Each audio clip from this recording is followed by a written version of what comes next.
Hi, folks. In our last conversation, we approached emergent technologies like generative AI in the instance of helping caregivers in the clinical setting, particularly nurses.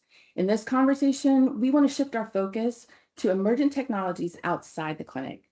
Particularly, we are going to be talking about two related ideas here: population health and the non engaged patient. I'm Rhea Moore. I'm the COO of MPF Federal.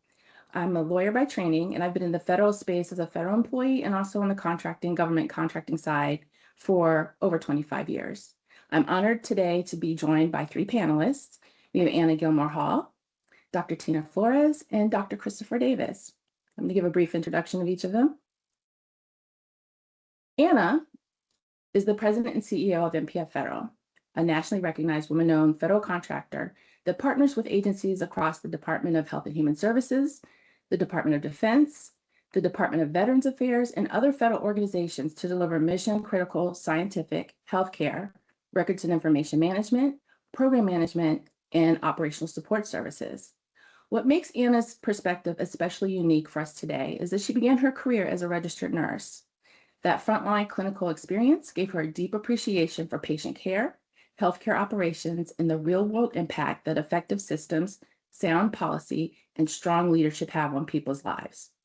Under her leadership, MPF Federal has grown into a trusted partner, supporting initiatives that improve efficiency, strengthen mission performance, and ultimately improve outcomes for the American public. She brings a unique perspective on how clinical experience, operational excellence, emerging technologies, and strategic partnership can transform government services and improve health outcomes. I'm delighted to be here, Rhea. Thank you, Anna. Dr. Tina Flores holds a doctorate in business administration with a specialization in strategy and innovation. She brings more than 20 years of talent acquisition experience to MPF, where she currently serves as VP of Workforce and Innovations. She leads recruiting operations and AI for workforce optimization for both government and commercial contracts. She also works to close veteran services gaps through AI, a mission shaped by her own family. Dr. Flores' husband and both her adult children serve in the armed forces. Thank you. Pleasure to be here. And then last but certainly not least, we have Dr. Christopher Davis. He holds a PhD from Michigan State University in adult learning, training, and development. Prior to coming to MPF, he worked in the public sector as a senior researcher for innovation and in academia as an assistant dean. His work focuses on methods and data in education and training, with particular attention to issues of data quality and psychometrics. At MPF, Dr. Davis serves as our Director of Learning, overseeing contracts that are related to the training needs of federal agencies. His upcoming book details 8 steps of how adults learn AI and incorporate it into their work. Welcome. Thank you, Rhea. Appreciate the introduction. Wonderful. All right, so let's start by defining the issues. What are some of the biggest problems we see in healthcare when we're talking about outside the clinic issues? So speaking from the nursing perspective, one of the challenges I think we have is making sure that the patients that we are dealing with are following their care plans. And even before that, getting a care plan. So getting them to come in when they need to, early in their disease process or early in when they first start having symptoms. It's much easier to treat somebody who has a cold than waiting for them to have pneumonia. And then when you're providing them with a care plan, making sure that they understand it, they're following the directions, they're doing all of the follow-up requirements that you want them to do, and getting their questions answered.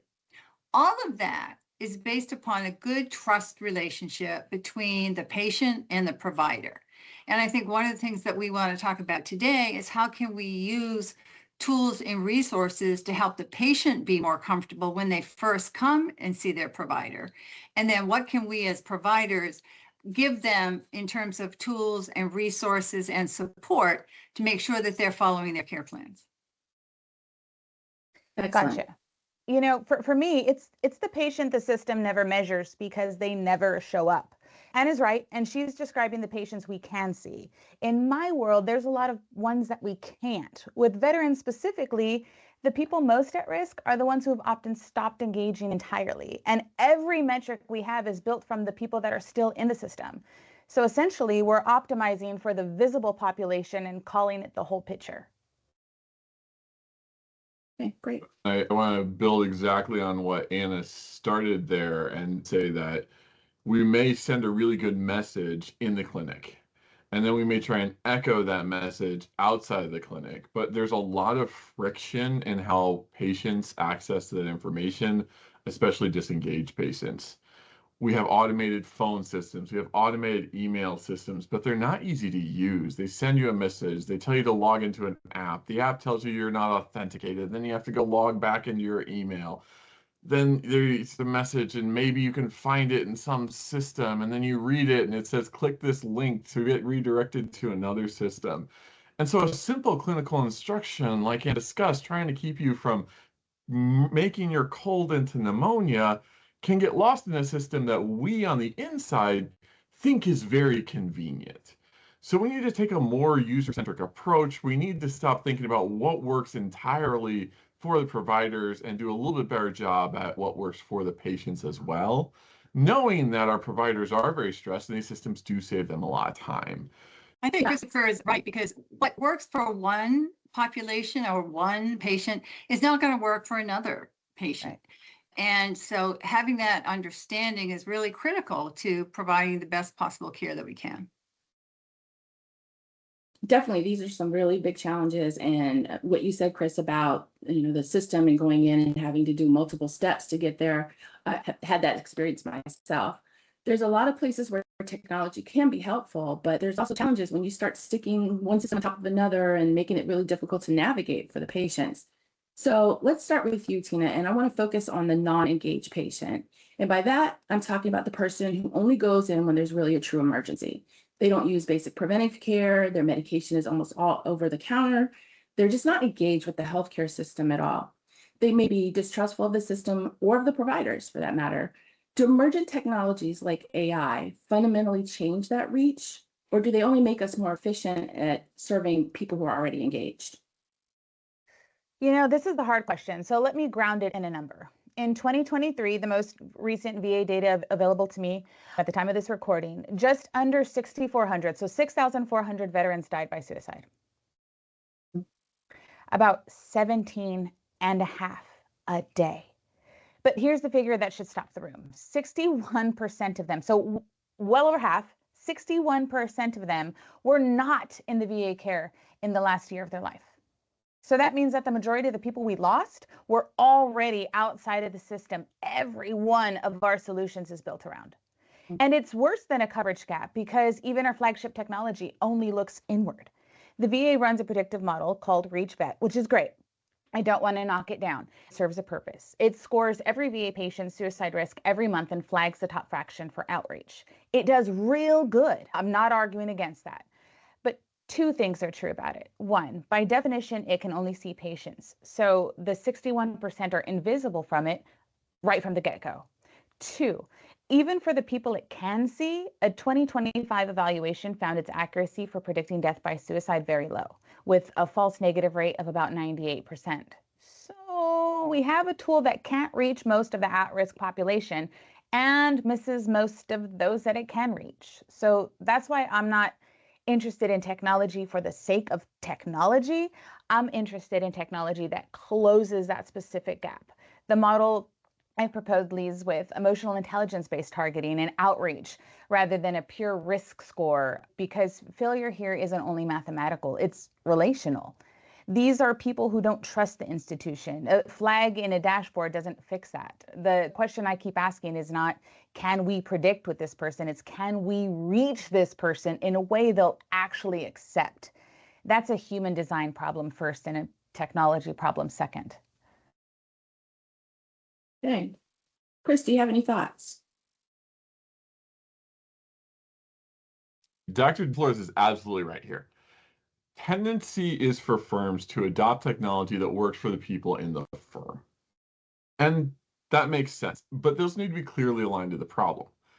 Even that's not enough, though, because here we have a technology that works with people in the firm, is clearly aligned to a problem, and it's still not reaching a huge portion of the audience it needs to.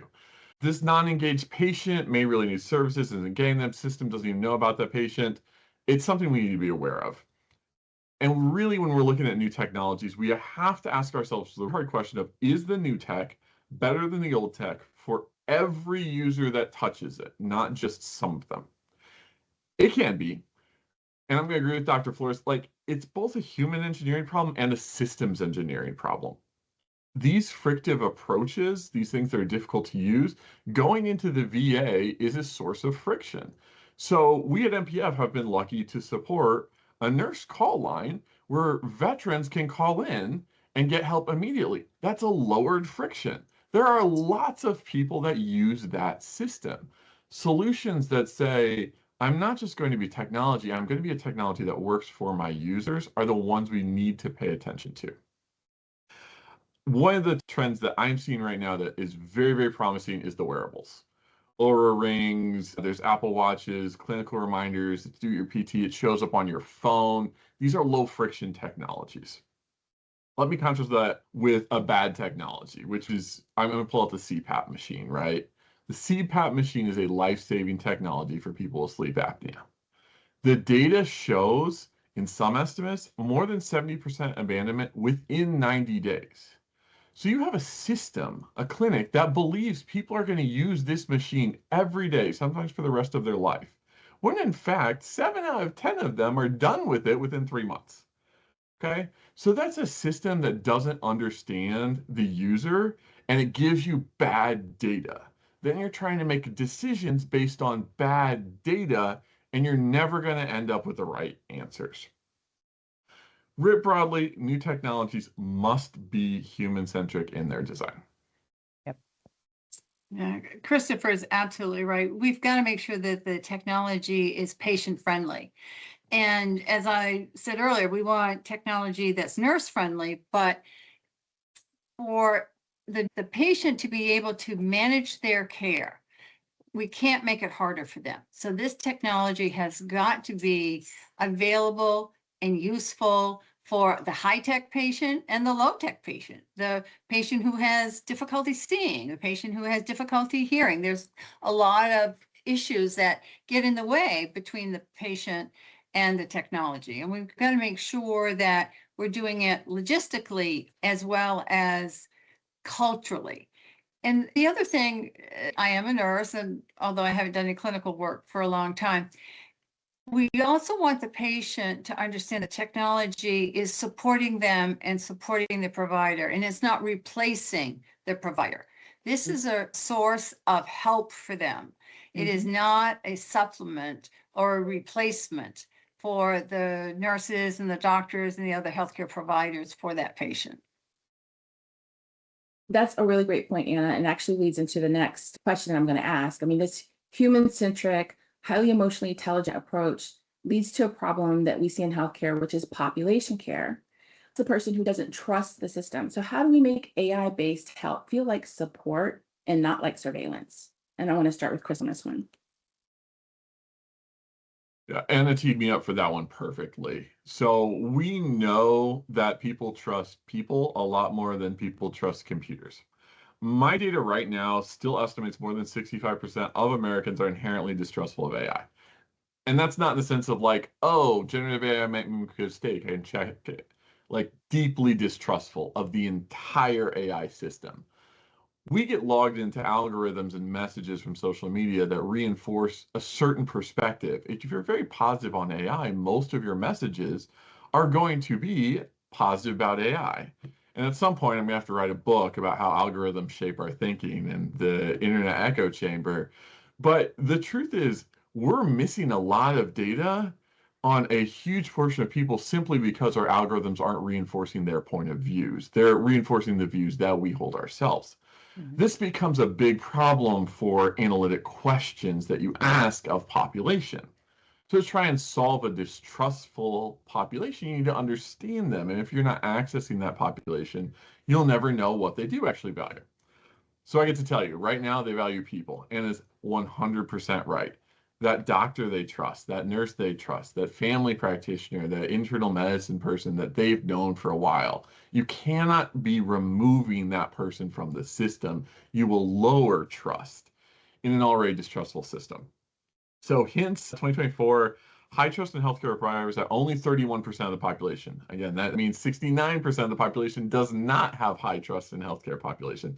And that's a big drop from pre-pandemic numbers, which I have in the low 70s, right? So we're talking like a 40 percentage point drop here. Big distrust in the healthcare system. At the same time, I'm telling you, you have big distrust in the AI system, and those two things overlap. It's not quite a perfect Venn diagram that looks like a stack of pancakes, but the overlap is pretty large. So you have people mistrustful of the healthcare system and do not trust the AI system. It's going to be a huge lift to try and solve healthcare trust using AI, right? Have to keep the provider in the loop, have to be trustworthy to the population, have to have the people they trust at the center of the system. Otherwise, the patient's never going to believe it, they're never going to follow the recommendations, you're never going to get to the outcomes you want to at the population levels. And when we're looking at this and talking about this, and I'm going to bring veterans into it again, like when we speak about veterans, there's actually a huge data gap there. I know, Chris, you love the data. The VA numbers are pretty good. They're saying outpatient care surveys show 80% or more trust the system. But can we trust those numbers? That number is only representing people who have recently had service and have been willing to participate in the survey. All those veterans who are not engaging with the system aren't in the denominators. So we might be fooling ourselves into thinking that the system is more trusted than it is, or we may just really need to convince some people to get in there and try it, and then they'll have a better experience than they were expecting to have. So just talking overall with the broad population, the distrust is not as visible as it always looks. We are having these surveys, like Chris pointed out, it's a stack of pancakes, not a Venn diagram. I think we really need to get a lot more information about these folks and make our systems actually trustworthy. Start with the people being trustworthy. Start with the people doing things that are good, that are serving their patients appropriately, that are having great care, so that as we add technology and make technology trustworthy, we can have those two aligned well. So given all these trust issues, Anna, how do you think we do that? How do we drive reluctant or distrustful people to engage with the system that they don't trust? Well, I'm going to kind of follow on the point that Tina and Christopher made. People trust people. And if the people they trust can trust the data and the technology, and they can communicate that in a way that the patient can hear or the veteran can hear, then they will be more likely to trust it and to use it. And the best way to build trust is use it and prove it successful and have good outcomes with it. So the hardest step is to engage with a system that you don't know, or you don't have an advocate talking to you about that system. So I think we need to do a better job, frankly, the providers and the people that are using the system, to be able to get out there and promote it and talk about it and say why they use it and why it's successful. And then the more times I hear that, the more likely I am to give it a go. It's sort of like, when people are advertising and marketing, word of mouth is the best marketing tool anything can have. If I did it and I used it and I liked it and I tell you about it, you're very likely to try it yourself. And so I think that's one of the things that we need to do is, as providers and people within the system, how can we do a better job of promoting it to the people who are outside the system? I want to echo exactly that point. And the really cool point about what Anna just said is that it's something you can do, right? You can speak positively about a technology or an AI-based system or whatever it is that has helped you as a clinician, as a healthcare provider, as a member of the healthcare system, to people who aren't members, who may be distrustful. And that's going to move the needle far more than anything the institution can do. So that's an active, positive thing that we can all incorporate into our routines and say, this was helpful to me, this was useful to me. When we start relaying those positive messages, when we start getting those into conversations with reluctant or distrustful people of the healthcare system, we're the advocate that the system needs itself. It's exactly how most everything works, right? You get a referral from someone and then they say, oh, I think I'll try that. So that's great. Let's switch a little bit now to technology. What are some of the positive stories you've heard, technology successes that are working to help the population right now? Tina, would you like to start with that one? Yes, I'd love to start. And I'll give one that's almost embarrassingly low tech. And that's kind of the point. It's called carrying contacts. The idea is decades old. You send someone a brief, genuine message of care at regular intervals, and crucially, they don't have to respond. No portal, no login, no demand. It's one of the very few suicide prevention interventions that I've seen with randomized trial evidence behind it, and the modern version runs over text. In the veteran pilots, people described the messages as comfortable and convenient, and the researchers saw early signs that those veterans re-engaged with care afterwards. So why do I love this technology story? Because the technology is almost nothing, but it's there, a scheduled text. What's doing the work is actually the emotional design. It says someone's thinking about you and asks for nothing in return. That's the whole lesson for me. The wins aren't coming from the most sophisticated model, all the bells and whistles, the zippity zaps going back and forth. It's coming from the most human use of a simple channel. And if we want to reach the disengaged, that's essentially the template. Be more human, care about these patients, because it's in the name, health care. Absolutely. Anna, did you have something that you wanted to add? I just would echo Tina's point and also say the technology that's going to be the most successful with patients is making it simple. And that's the point that Tina was making. The simpler we can do things for patients and people who are outside the system, the more likely it is that they will become engaged. So we've just got to, use that old rule, keep it simple, stupid. So we just got to keep it simple. Absolutely. Chris. So when we're talking about technology successes and follow-on care for disengaged patients, there's some really interesting data that's coming out with particular cases where you have that low contact with a disengaged patient. One of the stories I want to tell is about drug rehab, and the other one I tell is about GLP-1s. So trying to get people off of drugs is very difficult. It's a tough journey. A lot of interventions are theorized and very few of them work. One of the things that consistently shows positive correlation to long-term lessened use of illegal drugs is a small positive reinforcer for every clean drug test. Okay? So people often court mandated come into the system, they give them a small positive reinforcer. A lot of people, this makes them uncomfortable. Why are we reinforcing people for not using drugs? But actually, this intervention pays for itself many, many orders of magnitude over in preventative care. Because every time you have an ER bill from that person who had a relapse and they come in, or you have them in an inpatient facility, that's incredibly expensive.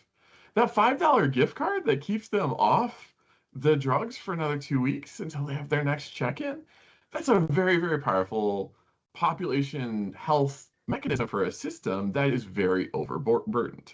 So on the other side of the fence, we have the GLP-1s. Huge success story, right? And if you go back about 10 years ago and you read articles from them about the obesity epidemic and how much it's going to cost us all the obesity problems in America, the GLP-1s have been, in a lot of people's view, a silver bullet, right? This is the thing that's going to solve the obesity epidemic. I doubt that. I think it's a much more complex issue, but there's no doubt that this has been very successful for a large number of people in a way that a lot of weight loss programs have not been. And that's preventative care, as well as things that make a difference in their lives today. There's a particular study from Maya Adam at Stanford, and it's very interesting because the finding is that you can use simple digital nudges to build sustainable, healthy habits if you build them on people's continued use of this GLP-1. So they're using a treatment they find effective, a treatment that's changing their life, a treatment that's making them feel better, and you can build off that a little bit, kind of like Lego blocks stacking up to each other to get to that person who's more engaged and more trusted with the healthcare system. The theme from the start of this has been positivity, right? We have to get away from the shame culture, the fear culture, the if you don't do this, this bad thing will happen message that you receive so often from doctors and nurses and healthcare systems. The data is all saying positive messaging, consistent positive messaging is very important to disengage patients. And that's really the bottom line here.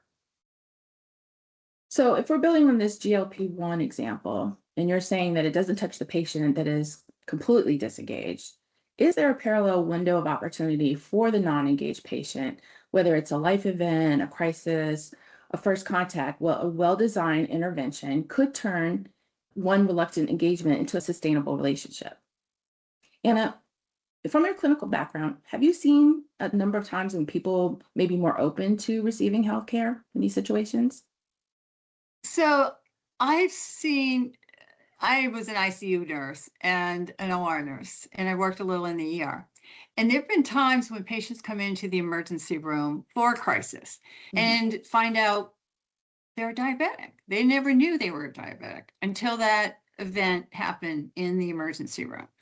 And the knowledge that I now have these other issues that I have to attend to, and I might have been in there because I broke my ankle, or had nothing to do with the diabetes or the cardiac disease or asthma. And that engagement where I got my treatment in the emergency room, it went well, I feel better, I had a trustful relationship. And now they're giving me information that I didn't have before when I went into that ER. Then there's a follow-up where it's, all right, I can actually recommend to you an endocrinologist, or I can recommend to you a primary care person who can actually not only help you address this problem, but help you with preventing other problems or other complications moving forward. That's the kind of system I think that we need. And that's the kind of information, and with support from appropriate technology, that I think can really help people become more engaged in the system.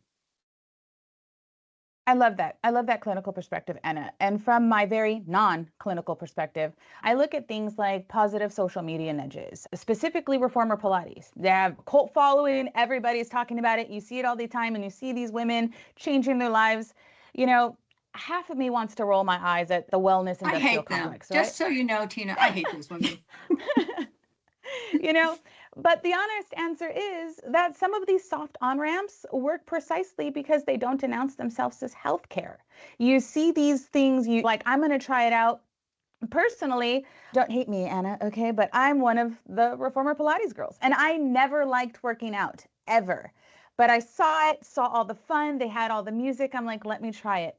Because nobody walks into a reformer Pilates class thinking, I'm addressing my mental health today. They think that they're getting strong, or that they're doing fitness, or that they're super cool, They're moving, they're into their body, they're in a room with people. And 3 months later, they're in a far better place to engage with the actual system because now they feel healthy. Inside, within their head, and outside, they're seeing their body changes, and they never knew that they were really doing it for that purpose. They were just doing something cool.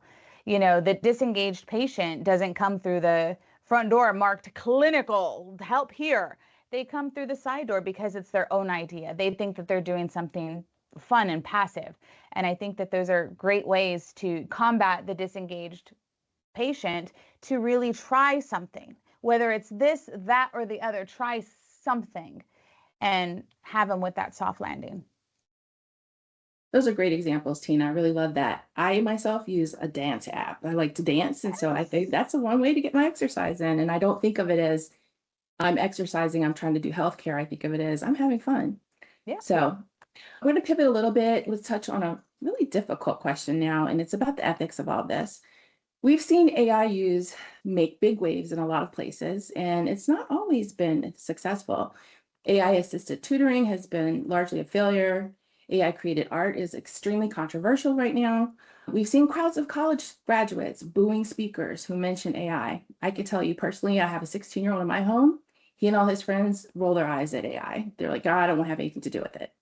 In the healthcare space, we saw ChatGPT Health roll out at the start of the year, followed quickly by ChatGPT for clinicians. Claude for healthcare followed within the same week. Google has a healthcare service, the Google Health Coach, I believe it's called, and it's built on Gemini AI that costs $10 a month. What do we think about patients using these systems, and how does that change clinical work or present an opportunity? Chris, do you want to start us off?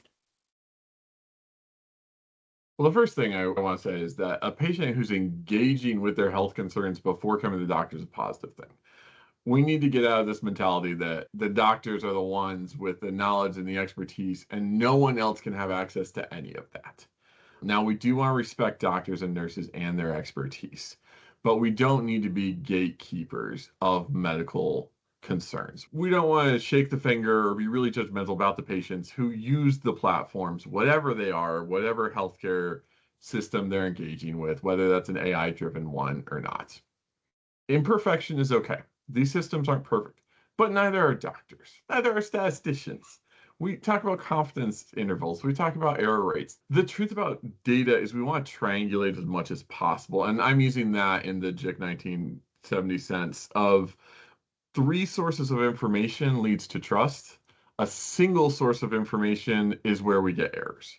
So if we have a ChatGPT system, some sort of online AI system giving someone a message, and then they're also receiving a similar message from their clinician, they're going to be more likely to interact on that message from their clinician because they have another way to trust it. If they're receiving a third message from a friend, there's your triangle, and now you have something really solid that you can build on. People know a lot about their personal bodies. They don't like being told how they feel. A system and some of the ChatGPT, some of the AI systems have been very successful because they are designed to echo people's feelings back at them. They say concerned, the AI is trained by the people who created that model to say, I understand your concern and I hear you. That may be different from the message they get in the clinic. That's something we can fix, right? We can try and free our clinicians up, give them enough time to be able to say, I do hear you. I hear that message and I hear your concern. I think a lot of clinicians do this very well. A lot of clinicians want to have the time to do this even more. So anytime we can use technology to make people feel heard and then reinforce positive healthcare messages, we're going to get more positive outcomes. But that triangulation, when you have, I know what I'm feeling, and I know that my dad had the same healthcare problem, so I kind of get the family history of it. And then I went into a clinician and they said the same thing. And now I'm checking with my ChatGPT bot and it's telling me that I should follow that treatment plan from the clinician. We have a much higher likelihood of that person following through with what they need to be doing, rather than any single one of those data points acting alone. So that's how I think about the AI assists, is as assistants. Again, back to what we said at the start, you have to keep the human in the loop, you have to keep the trust in the loop, and then when you do, let the systems be your assistants. Yeah, I agree, because it's difficult for us to say we need to use AI systems at the same time we bemoan patients who use these systems themselves. That's a big problem. So we need to be honest in our practices and hold ourselves to the same expectations we hold clients. If we find value in these systems, we need to think that they can help clinicians. And once we find that value, we should put it on to the patient as well. It's not just for us and it's not just for them, it's for everyone. So what we really want is the patient to be able to get good answers, right? Good information, trustworthy information. And as Chris pointed out, that comes from data, not just from quickly looking into ChatGPT, but from all the sources being able to provide information. You know, for me, looking at this and futurescaping, success may look like hooking these systems up to work together. Everything from your personal wearable, your medical record, your family history, and your doctor's observations. This way, the system that gets the prompt about today's troubles has a better chance of getting it right and can hopefully provide better information to you and your clinician for the next steps to take to make you that much healthier. Yeah, I think the whole idea of information being readily available to the patient and to the provider at a time when you're making decisions is really important. And so if there were ways to provide that information and that data to the patient and the provider so that when they come together at a visit, for instance, they're looking at common data and the clinician can interpret that data for the patient, or the patient has reviewed a lot of their own data and come in to the office or to the clinic with, questions that really make sense. And we have to do that in a way that is also not, making us live in a surveillance environment where everything we do is being monitored by technology. So I think it is a bit of a challenge, honestly, to allow our providers and the systems to have access to our data that comes from like our wearables or searches that we've done to look up symptoms and what those symptoms mean in a ethical and professional manner. And I think that's a challenge that we have, and it's going to take some additional work among all of us to figure out how to do that properly. Let's talk about that line between surveillance and providing data, right? And so one of the things that I would contribute there is that there's a real big difference when the data comes from a patient voluntarily versus when it's something we pull or we mandate. I gave the example earlier about the CPAP machine and the low adherence. There are lots of other sorts of things where we think they'll be high adherence and they're not. I was working in drug development. There was a real push. They said the gold standard was the 1-a-day pill. Because if you had to do it twice a day, people missed the second dosage at ridiculously higher rates compared to the once a day. Now we're actually seeing that standard move to like weekly medications. A lot of vitamins nowadays are treated once a week. You take one like 80,000 IU dose on a Sunday, and then you don't have to take it again until the next Sunday. These are the types of user-centered interventions, user-centered designs that are put into the healthcare system that help with that sort of issue. But it must come from the clients who want that sort of thing. So I think we treat data in very much the same way, what they volunteer versus what we try and pull from them or try and pull out of them. One final point here, and then I'll throw it over to Tina. You get something called the PHQ-2 every time you walk into any clinical setting, right? They're going to ask you a question about you feeling safe in the home, I believe, and it's PHQ-2. It's all about domestic violence. And that's a shortened version of either the PHQ-9 or Facing Health Questionnaire 11, and there's longer versions of these things where if you have certain answers to the 2, they'll give you the longer scale, right? So the interesting thing is, as those scales get longer, the accuracy gets up, but the likelihood of a person giving you a false response also goes up. And this is very, very interesting to me because we are trying to make decisions based on data, and we need to be able to trust the data. The more questions I give someone, the more likely they are to lie on any of the questions. However, this effect disappears if you don't ask a question specifically and you tell a person, why don't you come to me with whatever concerns you are? Then you can trust almost 100% of what they say. If you're pecking at them, if you're asking, if you're trying to drill deeper, which you have to do as a clinician, that's when the lies, the half-truths, oh yeah, I exercise 6 days a week when it's really 2 comes out. So there's a real human characteristic to listening to push data instead of trying to pull data. Yeah. Along those lines, I use PAL, right? So we're talking about surveillance and data and all the things. I connected that to my watch so that I didn't have to manually enter in a lot of the stuff.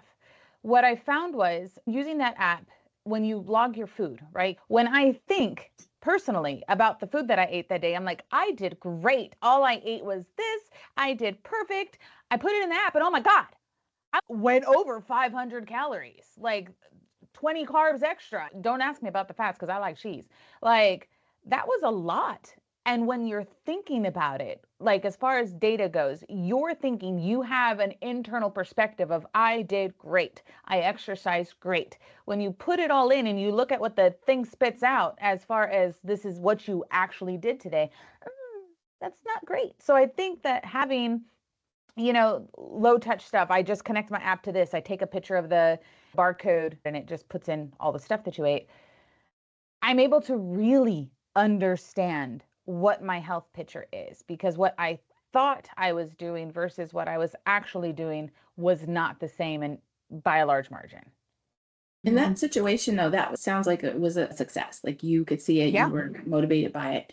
But could it possibly have the opposite effect? So now, because I want to lie, I want, not me personally, but I want to lie because I want to see a good outcome. And if I can't see that good outcome by putting the truth in there, then I'm just going to disengage from the technology altogether.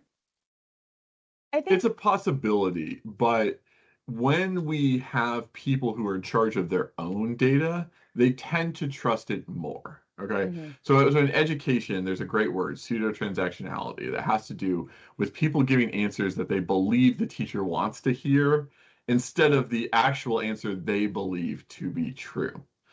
So this effect only occurs if you grade the paper.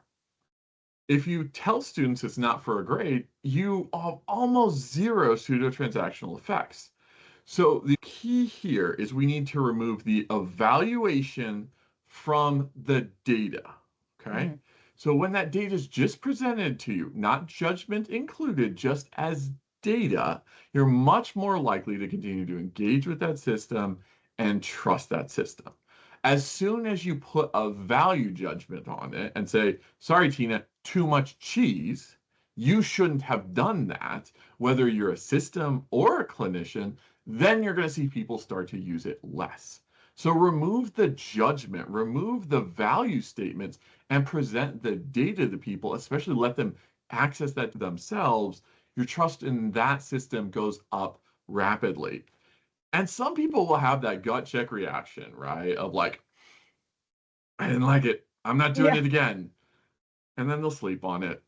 And then a week later, they might come back and they'll try it again. Whereas if they have a negative interaction with a clinician who has to tell them, because we're further down the road and there really is a medical problem, that they can't eat cheese anymore, no more butter, you're only olive oil allowed, they may not ever see that clinician again.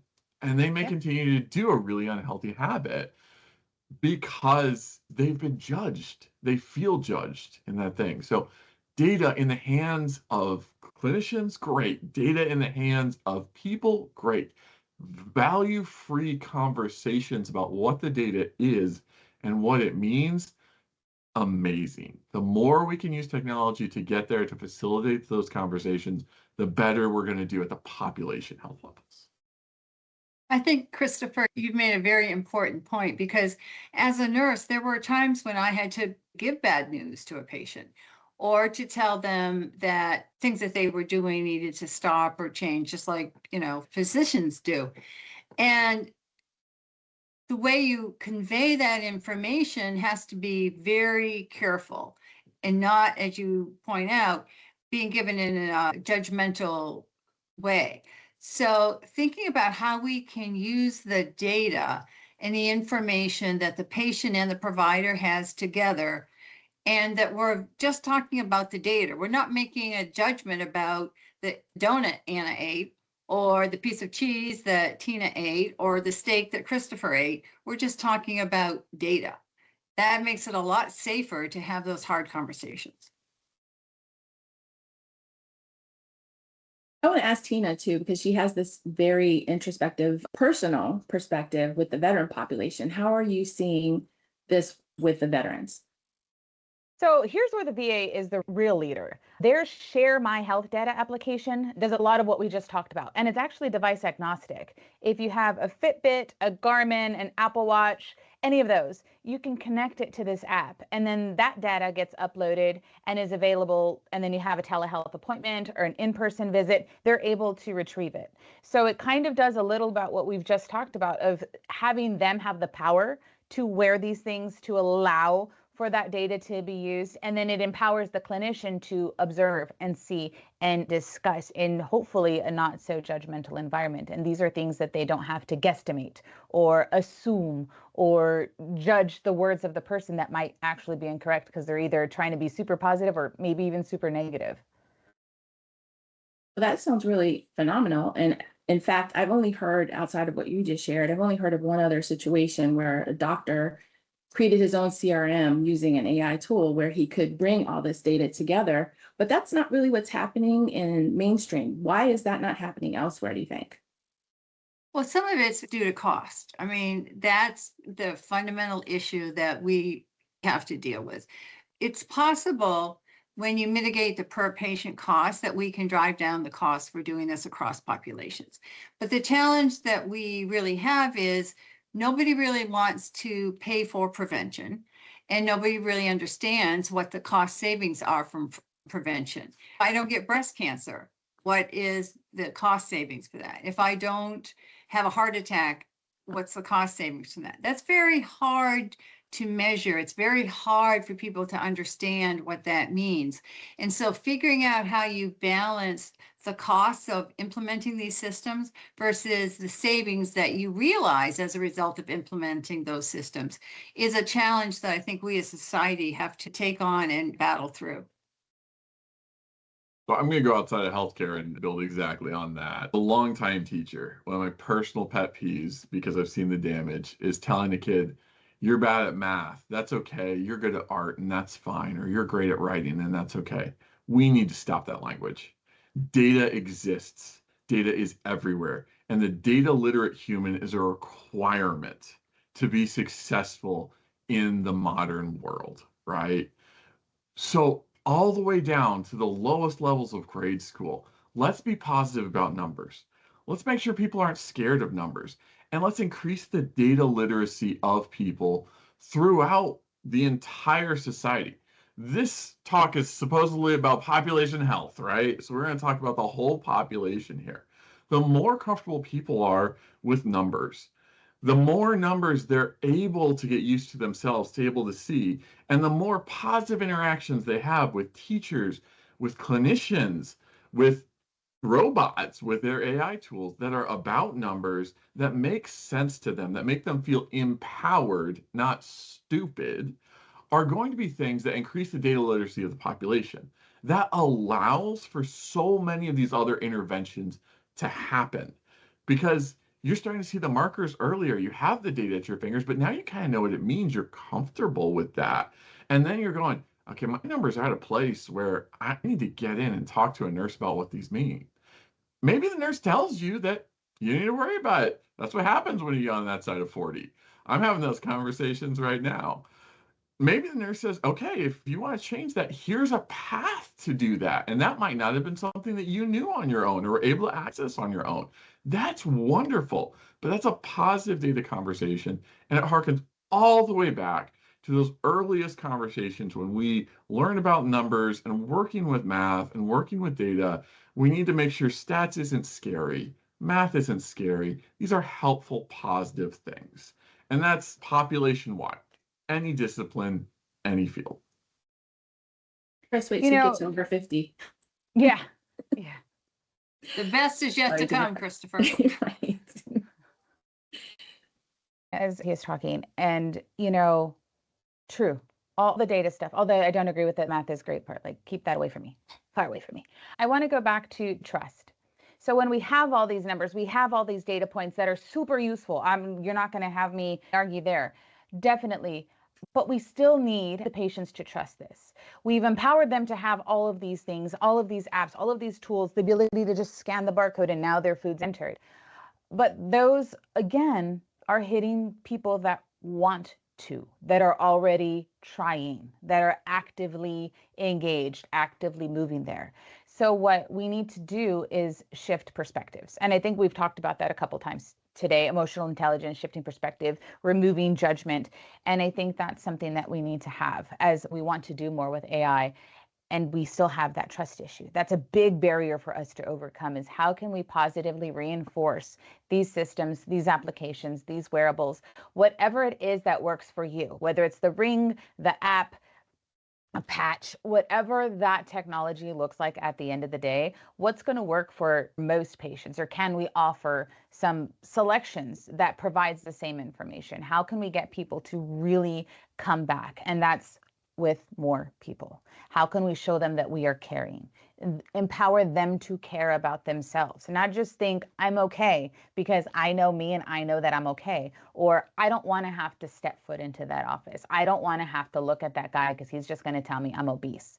And that's a real problem, especially coming from a woman. Almost every time I've seen a male doctor, it's always, you're obese, no matter what. And, are you a little anxious? Yes, because I'm talking to you right now. Those things make people not want to see a provider. And we talked about that. So if we can maybe step back the language that we are using, empower them to use technology so that you can show them the data, to Chris's point, and be like, hey, factually, this is where we are. Not you're obese, you need to lose weight, go try it out, eat less. That's not going to suit most people because they're going to feel something about it. There will be a visceral reaction to having to eat less cheese, right? There's going to be an I am a bad person because I am fat, as opposed to I can do better. I can improve these data points by doing these activities. Or there is a dance app, to your point earlier, Ria, that I can participate in, that now I am physically active 3 days a week, 30 minutes a day, doing something that I enjoy.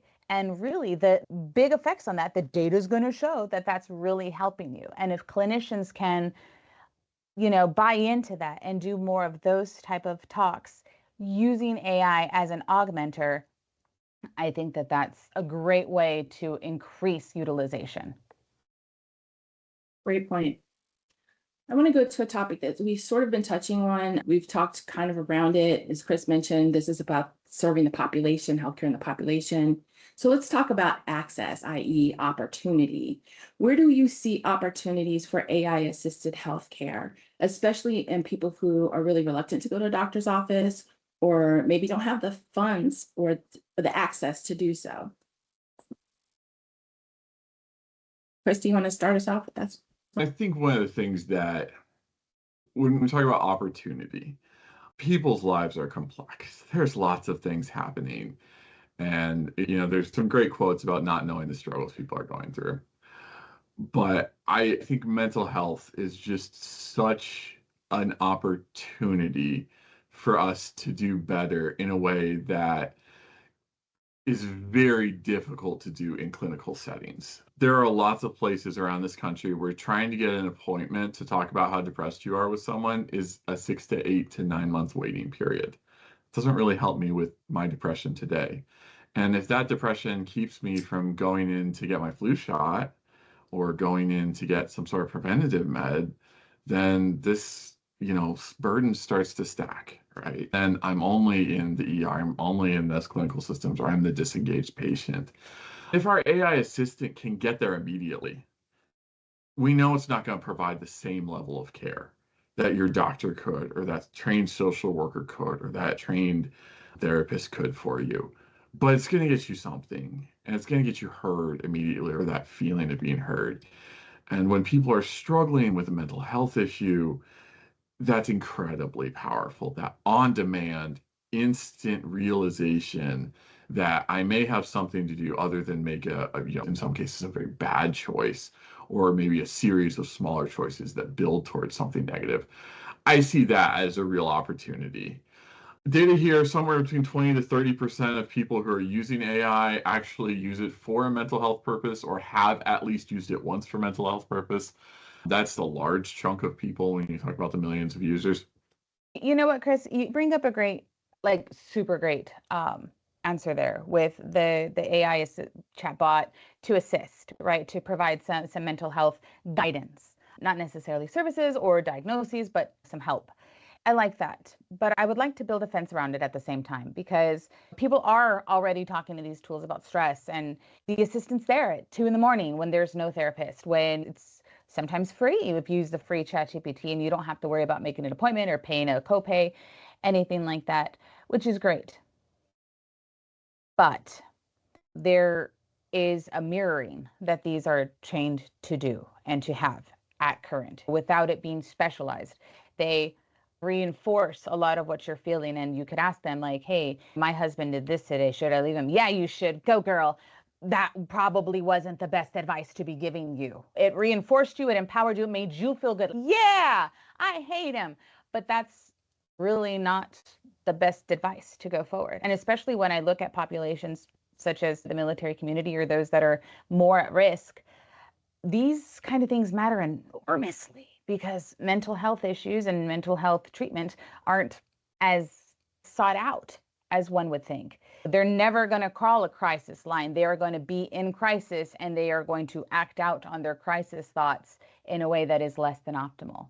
But they might enter a chat window. They might be able to use some sort of an AI assistant to get some things out, to say some things that they want to just say.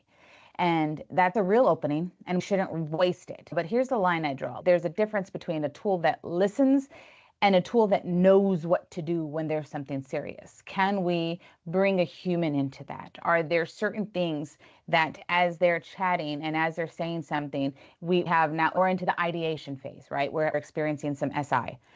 Is there a way that we can have some human intervention involved so that once it's saying these things, it doesn't just tell them, you now need to call 911, because you know what they're going to do? They're going to close their laptop and they're going to ruminate in the thoughts that they're having.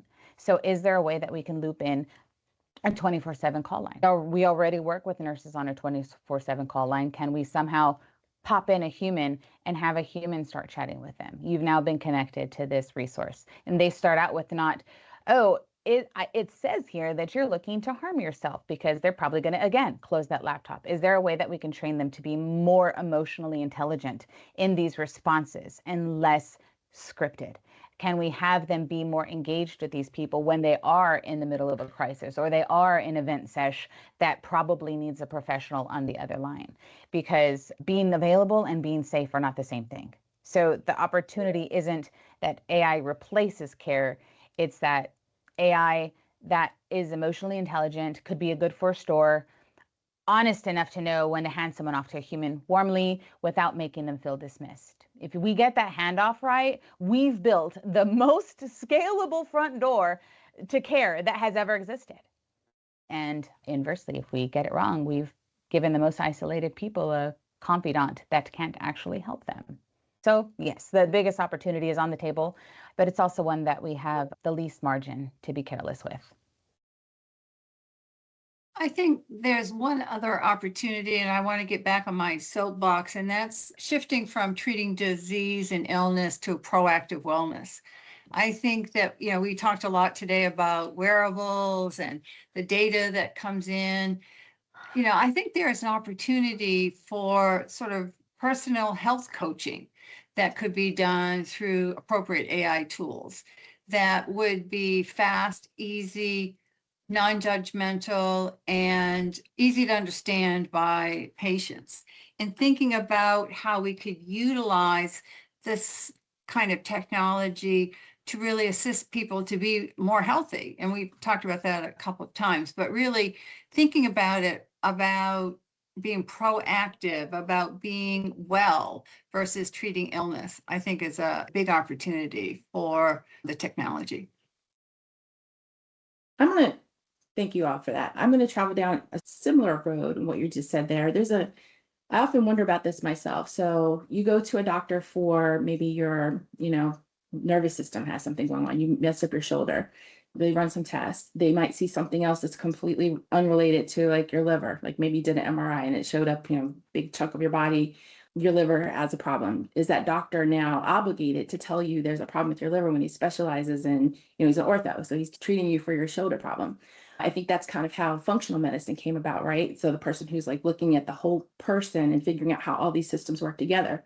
Now moving that over into healthcare with AI, if AI flags someone as a high risk based on this data, because all of this data is flowing in now, that they didn't knowingly share for that purpose, like just like the person who went for their arm, their shoulder problem, didn't go there for their liver. So now the data is showing this person didn't knowingly share it for this purpose. What do we owe them in terms of transparency and recourse in this situation? You have any thoughts on that? I think we owe them good answers, emotionally intelligent care. So if we're finding out that they've got something wrong with them, I think just saying like, oh, you know what, we found something on your thing, go talk to your, why am I talking to them? Like, well, we found something. Well, what did you find? Because all of these questions are going to come up, right? What did you find? Is it bad? Am I dying? Is what's there? Well, I can't tell you because I'm an ortho doctor and that's not my specialty. That is the worst answer. I hate I don't know answers. Every team I've ever led, I've always told them to find the resources. Let me find the best answer for you, right? So when, as patients, we hear, I don't know, go see that guy. That's eroding trust further because you're shifting the buck to that guy. I think transparently, we were looking for this, so we looked on this part of your body. Unfortunately, this, and this were discovered. I really can't go into depth with you because it's not my specialty and I don't want to misinform you. But I highly recommend that you see a specialist in this area. And I would love to have the first conversation with them to share everything that I found, to discuss all the things that we've talked about so that you don't have to say it again. And if you have any questions between any of these next appointments that you come coming up, you can reach back to our office as well so that we can all stay in the loop for your best care. So that's being transparent, that's sharing the information that you have, but not going so far as to either commit malpractice and say things that you're not really sure of, or to just pass it off. When you have AI involved in that, you're able to better look at all of these things and maybe have like a preliminary thing like, hey, I ran it through. Hey, Dr. So-and-so, I ran it through. This is what I'm looking at. These are the things that I'm thinking of on my side from my lens as an ortho. I would really like for you to see John and tell him what's going on. I think that things are much more transparent now, frankly, than they used to be when I first started practicing. I can remember taking somebody's blood pressure and not being able to tell them what it was in the doctor's office. And now these are your vital signs. This is your blood pressure, and I can't tell you what it is. I mean, we have moved, decades away from that, thank God. But we also are obligated to give them whatever information that we know about their health, because it's their health, it's their information, it's their data. This is not my data. This isn't my, big secret. This is about you. And I think one of the opportunities that we have is figuring out better ways to share that data. In your example where you ended up, maybe getting an MRI and it showed something else, wouldn't it be good, and it is getting better, the systems are a lot better, that when you go to that next physician, that test goes along with you, so that I don't have to have that MRI done again or a liver scan done again. I've recently had change in dentists, and I just had dental x-rays, and now I got to do it all over again. My insurance is going to pay for it all over again. That's a waste. That shouldn't have to happen. So sharing that data between and among providers, when it should be all about you. You are the center of care here. It isn't Dr. Smith and Dr. Jones. It's you. That's the center of care. That's where the data belongs. In other countries, your medical records are given to you when you leave a provider's and you physically carry it. Things have changed now because there's so much done electronically and online. But it used to be that your medical records were never shared with you. That has changed. That was ridiculous when it happened, and thank God it isn't happening anymore. But I just think we need to keep working on that transparency and making the data available to whoever needs it. So we've danced around this topic, and I'm trying to find a way to collapse it to a simple sentence. And I think what I'm saying is that trust in the system is a public health care concern. As trust erodes, so do healthcare outcomes, right? So we need people to trust the system.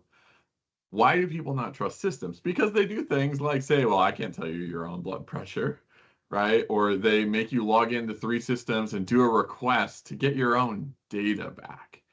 We need to be consistently making decisions using frameworks that value the patient instead of protect the system. You're an ex-attorney, Rhea. I'm sure that sentence makes you a little uncomfortable, but this is a thing that we have to get on board with. So a different example, precision medicine is a rapidly growing field, and the advent of generative AI is going to make precision medicine into an abstract concept that happened occasionally to something that happens to everybody almost every day, right? And so when I mean precision medicine, I'm talking about using your genetic profile in order to make healthcare decisions about you based on similar genetic profiles across, tens of thousands or millions of other people. Okay. So one area of precision medicine is used a lot right now has to do with SSRIs and SNRIs, mental health care drugs that are very, very difficult to get right. The ones that are cheap are very much outdated. They don't follow the modern science, but insurance usually makes you in America fail 2 or 3 of them before you can get on a modern drug. Okay. So is that ethical? Well, maybe we're going to try the cheap solution first. I do understand that. But if you actually have the data, if you have done the cheek swab and you know that this SSRI does not play well with people with your genetic profile, then we have a duty to not make you spend 2 months on it and have a really bad series of side effects before we fund you for the one that does work with you. And we need to consistently be making ethical decisions that say the patient owns their data. We need to make decisions that align that data and the expertise. We need to always allow for patient input, and we need to do these things for the patient, not to protect the healthcare system. And the reason that matters is what I said at the top, which is trust in the system is a public health concern. If people believe that the reason you're keeping this data from them is to protect the institution and not to help their own care, their trust will erode and their health outcomes will follow. I truly believe that. So making decisions consistently, using ethical frameworks that say the patient owns their data, that these are things that people should have access to, that transparency is always a good plan. We've got to get in the habit of doing that consistently. As these technologies continue to stack, we're going to be in these situations more and more. There's always going to be a person in the room who has a legal perspective or a security perspective or a very good reason not to tell someone information that they really should know. And we have to resist that. We have to go, I understand that sounds like a good reason, because it is. It is a good reason, but it's not as good as a reason as eroding trust in a system that is already struggling with trust issues. And it's not as good a reason as betraying the trust of the patient in front of you, which we have oaths that say we'll never do that. So there's my soapbox, but I think the consistency when we're confronted by technologies and its decisions is to make the decision for transparency for the patient every single time. Can I build on that for just a second? I know you probably all have some thoughts on this too, but how does that work when the AI has a different outcome than the clinician would have? Like, what's the duty there to provide this full transparency and what actually is going on with that person in their healthcare? I actually don't know. I actually don't think the legal system has settled that question yet, right? And that's scary. But what we should be doing is looking at a framework that says if you generated the information, whether you're an AI system or not, the patient has a right to that information. And that's tough when the clinician themselves may not have trust in that system. You can give it a warning label. We have statutory requirements for warning labels on cheese, right? Like it's everywhere. There's good ways to do that, but hiding the data is, in my opinion, not going to be the answer. And again, I want people to be fluent in their data. I want people to be able to access their data consistently, to be able to understand their data, and to get advice from clinicians based on that data understanding. And that's never going to happen if you cut the rug out from underneath them at step 1. So that's a step we always make, even if it's uncomfortable, even if it's legally questionable. Let's work on the legal safeguards to make sure institutions can still deal with that problem instead of defaulting to a lesser transparent system. But that is just Christopher's personal opinion on that. My understanding is that that question is not legally settled at this moment. If someone has more information than me, please share. No, I think that is something that we struggle with, and it gets back to the trust issue that we talked about. And also, as a provider, as a nurse, I have to look at lots of different sources of data to make a decision. And sometimes that data was right, sometimes it wasn't. Sometimes I looked at the data and made the best judgment call I could as a professional. And we're struggling right now to continue to allow that to happen, because we've all said right from the very beginning, the human is, in the middle of this. The human is the one who has to make a decision, and the human is the one that has to suffer the repercussions of a decision that you make. But I don't think that gets in the way of telling the patient, this is my recommendation, this is what I would do. Other doctors might say something different, or say to them, when an AI tool that I use gave me some different information, and here's why I don't agree with it. But at least you can share that with the patient. My recommendation is my recommendation based upon my professional expertise, my education, and consulting with an AI tool. Here's what my decision is, or here's what my recommendation is. But also you need to know there's other information out there. I like how you pointed out, like, that happens with other doctors, because I'm, in my mind, thinking that this is akin to a second opinion. And sometimes you don't like what the first doctor says. The first doctor says it's this because of that. And you're like, I don't agree with that. Like, I Googled it, I WebMD'd it, I researched it at whatever length and depth, and I don't like that answer. I'm going to go see this other specialist in that same area. Sometimes they agree and sometimes they largely disagree. Does that mean that this first doctor wasn't giving his purely professional opinion based on his years of expertise and his knowledge of the situation? No, it just means that this guy had a different opinion. And you, as the patient, are empowered to do one or the other. All right. Well, at this point, I think I'm going to pivot to one last question here for our panelists. If we get this right, what does a person's experience of staying healthy look like 5 years from now? And what do we have to protect along the way to make sure we don't lose something important? Who wants to take it first? Now, Rhea, you saved the hardest question for last, and that's how we're going to end today. Oh boy. So that is a hard question. I mean, truly thinking about what we can do to stay healthy and be able to provide the resources to people to stay healthy. And a lot of it is the individual decision-making process that somebody is using. I choose to eat that donut, or I choose to eat that cheese. And Tina, I also am a cheese addict. I eat cheese every day. It is based upon, my personal lifestyle, my personal decisions. It's a little bit environmental, there's a little bit of family history here. But I think the point that we've all made earlier is it's all about giving people the information that they need to make good choices. And so 5 years from now, I mean, honestly, I'm starting to get older, and I'm thinking a lot about what 5 years looks like for me.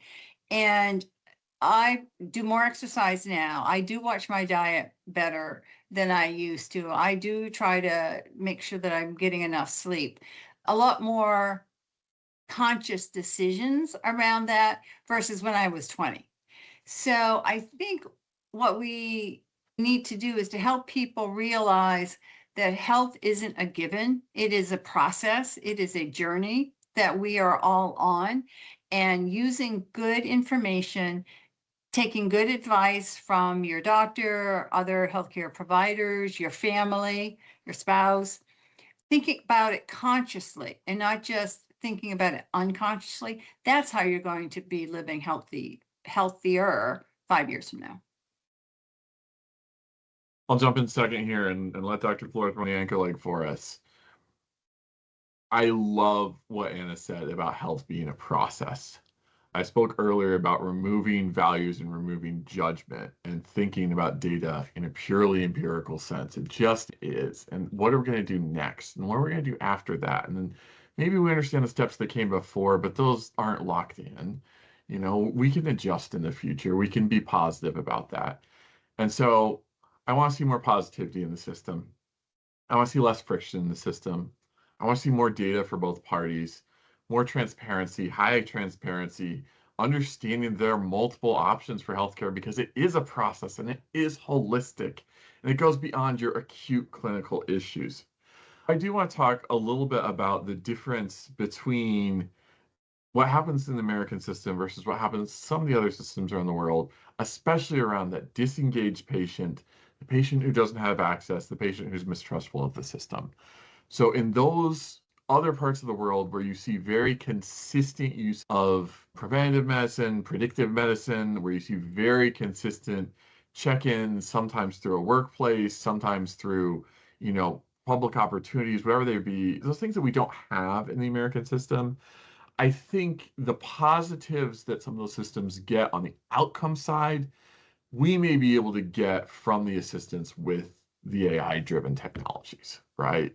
If we can't get people into clinician's office for the preventative care yearly wellness check, maybe we can get them talking to their AI consistently about what preventative medicine looks like or preventative care looks like. Is it the same level? No. Is it better than nothing? Absolutely. And so my bottom line here, again, to echo what Anna said, proactive instead of reactive. Our system is so expensive and it's so burdensome and it's so cut for time because we are inherently a reactive system. We spring into action when there's a problem. And I would love the technologies to help us lift into a proactive system that prevents as many problems as possible. I agree with all that. And I think that the two big concepts from both of you wrapped into one emotionally intelligent package is absolutely the path to health. When we have a patient that is not only technologically savvy, but intelligent on how to use those things and makes the choices appropriately, they are already doing way better than they were before. And that's, fortunately for all of us, is able to happen at nearly every tax bracket. I am actually in a very rural area where some folks aren't, the most wealthy. They don't have all the access that you could think that, some of the more wealthier counterparts would have, but they are active. When they are active and they have access to TikTok and they have access to, smartphones and all of those things, if we can make sure that we're embedding these things and providing them the opportunity to access this information. And when they have the information, give them the ability to make their own choices, their well-informed choices. Then they have the ability to, in 5 years from now, reduce a lot of the ailments that their parents and grandparents suffered from. And we don't just write it off as it's genetic. It's just going to happen because that's what happens all along. They are making well-informed, better choices because as the technology evolved, they evolved too. So now they can be healthier regardless of what they have access to, because as long as they have access to this, that is so much information and availability and operability in that little system itself. And when the providers are buying into that and are able to, so whether it is a 1-month visit or, hey, this guy only comes in once a year, but he's better year over year because he's able to so this happened. Can I do this with that? No, you probably shouldn't because these are going to result. Okay, maybe I'll just take a step back. And all of that well-informed care, transparency, better choices, again, on that journey they're on, makes it a better landing spot at each milestone. Wonderful. This has been a very engaging conversation today, and I want to thank all three of our panelists for being here with us. I have the honor and privilege of working with these folks every day, but I'm glad they're able to share their enormous expertise with all of you, our viewers and listeners today, and we hope you tune in for the next time. Thank you.